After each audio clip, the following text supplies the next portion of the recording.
বিরিয়ানি আমাদের খুবই পছন্দের একটি খাবার। আর বিরিয়ানি খেতে সবারই খুব ভালো লাগে। আর আমার খুবই পছন্দ বিরিয়ানি। তো আমি আজকে চিন্তা করলাম, আজকে যেহেতু শুক্রবার, তাই আমি আজকে বিরিয়ানি রান্না করব। আর তার জন্য আমি আগেই পেঁয়াজটা ভেজে বেরেস্তা করে নিয়েছি। এরপর আমি বিরিয়ানির জন্য আলুগুলো ভেজে নিব। আর আমাদের বিরিয়ানিতে আলু খেতে খুবই ভালো লাগে, আমরা সবাই আলু পছন্দ করি। তার জন্য আমি আলুটা ভেজে উঠিয়ে নিলাম। তেলের ভিতরে আস্ত জিরে দিয়ে দিলাম। এরপরে দারুচিনি আর দুটো তেজপাতা একটু ভেজে নিলাম। এরপরে আমি গোলমরিচ, এলাচ, দারচিনি সবই দিয়ে দিয়েছি। এরপর আমি মাংসটা দিয়ে দিলাম।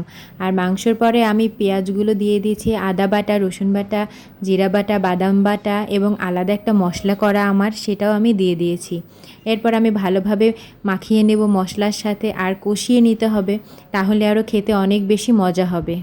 এরপরে আমি বিরিয়ানির মশলা দিয়ে দিলাম। আর বিরিয়ানির মশলা দিয়েও আমি ভালোভাবে মাংসটা কষিয়ে নেব। আর মাংসটা এভাবে আস্তে আস্তে করে কষাতে হবে, তাহলে কিন্তু খেতে অনেক বেশি মজা হবে।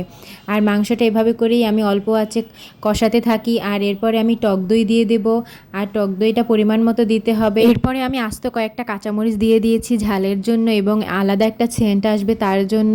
এরপর আমি আবার একটু কষিয়ে নিলাম। আমার মাংসটা কিন্তু প্রায় রান্না করা শেষ হয়ে গেল। আর এরপর আমি পরিমাণ মতো চিনি দিয়ে দিয়েছি। যে যেমন মিষ্টি খায় সে তেমন মিষ্টি ব্যবহার করবে। এরপর আমি আলুগুলো দিয়ে দেব। আর আলু দেওয়ার পরে আমি আলুটা সেদ্ধ হওয়ার জন্য আবার একটু মশলাটা কষিয়ে নেব। আমার মাংস কষানো কিন্তু প্রায়ই শেষ এবং মাংসটা রান্না করাও কিন্তু প্রায়ই শেষ হয়ে গেল। আর দেখেন, দেখেই মনে হচ্ছে যে কতটা সুন্দর এবং কতটা মজা হয়েছে। এরপর আমি পোলাওটা ধুয়ে তারপরে আমি আলু বাকারা, মটরশুঁটি, কিশমিশ, এলাচি, দারচিনি, তেজপাতা সব দিয়ে দিয়েছি এবং মাংসের সাথে ভালোভাবে পোলাওটা কষিয়ে নেব। আমার বাসার বাচ্চারা কিন্তু খুবই পছন্দ করে বিরিয়ানি, আর আমারও বিরিয়ানি খেতে খুবই ভালো লাগে। আর বিরিয়ানির মাংসটা আপনি যত সুন্দরভাবে রান্না করবেন, তাহলে কিন্তু বিরিয়ানিটা খেতে আসলেই অনেক বেশি মজা হবে। এবার আমি যে বেরেস্তা ভেজে রেখেছি সেটা দিয়ে দিলাম। আর এবার আমি পরিমাণ মতো পানি দিয়ে দেবো। আর পানিটা আমি আগেই গরম করে নিয়েছিলাম।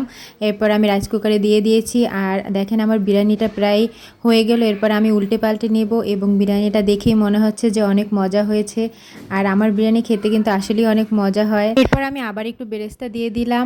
আর তারপরে আমি আবার একটু উল্টে পাল্টে নেব। আর এরপরে আমি একটা প্লেটে বেড়ে নেব। দেখেন বিরিয়ানির রঙটা কত সুন্দর এসেছে এবং খেতেও কিন্তু অনেক মজা হয়েছে।